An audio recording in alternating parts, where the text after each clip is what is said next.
नीतीश कुमार भरे सदन में नितिन नवीन के ऊपर अपना धौंस जमा रहे थे, अपना पावर दिखा रहे थे और कह रहे थे जब तक हमारे बारे में कुछ बोलोगे नहीं, आपको ऊपर कुछ ज्यादा जगह नहीं मिलने वाला। लेकिन नीतीश कुमार जब ये कुछ सब कुछ बोल रहे थे और हाथ जोड़ के चुपचाप नितिन नवीन सुन रहे थे, तब ये शायद किसी को नहीं पता था कि यही नितिन नवीन एक दिन भाजपा के राष्ट्रीय अध्यक्ष बन जाएंगे। और भाजपा का राष्ट्रीय अध्यक्ष माने होता है कि संगठन का सबसे बड़ा पावर अब नितिन नवीन के हाथों में है। देख लीजिए, उन्होंने अपने मंत्री पद से इस्तीफा भी दे दिया है और इस इस्तीफे का मतलब है कि अब फाइनल मुहर उनके नाम का लग चुका है। अब वो कार्यकारी अध्यक्ष सिर्फ नहीं है, बल्कि अब परमानेंट अध्यक्ष हो गए हैं और अब चर्चा जो है वो नितिन नवीन की शुरू हो गई है। पूरी कहानी आपको बताऊंगा, सदन में किस तरीके से नीतीश कुमार के सामने हाथ जोड़ के करे थे और अब नीतीश कुमार को इनके सामने हाथ जोड़ना पड़ेगा। ये सब कुछ से आपको रूबरू कराऊंगा, लेकिन उससे पहले मेरा परिचय जान लीजिए। मेरा नाम है रजत और आप जनता जंक्शन देख रहे हैं। भले ही आज एनडीए में नीतीश कुमार हों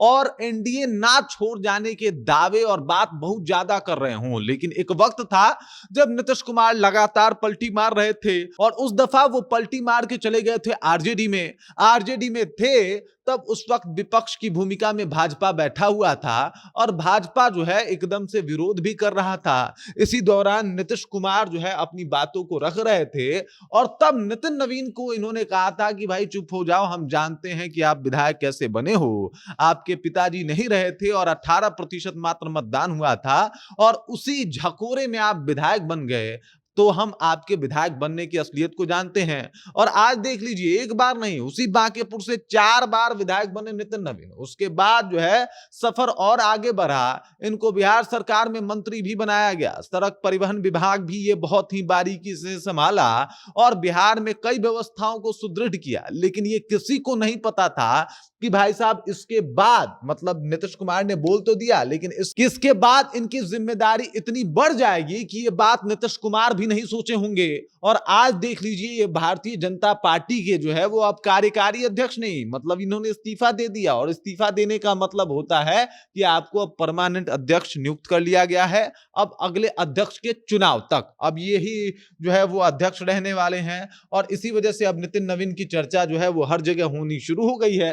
नितिन नवीन के बारे में कुछ और बात मैं आपको बता देता हूं। नितिन नवीन को भी ये नहीं पता था कि इनको भाजपा जो है वो राष्ट्रीय अध्यक्ष बनाने वाली है। इनको तो जब फोन आया है, घर में बैठे थे और इनको फोन आता है कि साहब आप बन गए भारतीय जनता पार्टी के राष्ट्रीय अध्यक्ष, नितिन नवीन कह रहे हैं मैं बन गया। अरे भाई कैसे हो गया, मतलब नितिन नवीन खुद शॉक्ड हैं कि आखिरकार ये कैसे संभव हो गया। लेकिन ये बात एक और बात के तरफ जो है वो इशारा कर रही है कि भाई यहाँ भी है भाजपा, यहाँ पता होता है कि कार्यकर्ताओं की इज्जत कैसे की जाती है, कार्यकर्ताओं को रिस्पेक्ट कैसे देना चाहिए, कार्यकर्ताओं के सपोर्ट में कैसे खड़ा होना चाहिए, कार्यकर्ताओं के लिए जो फैसले हैं उनके हित में उनके फैसले कैसे लेने चाहिए। भाई अगर संघ में रहे हैं, लगातार काम किए हैं, एबीवीपी के साथ से जुड़े रहे हैं, तो ऐसे नेता को वहां तक तो पहुंचाना ही था।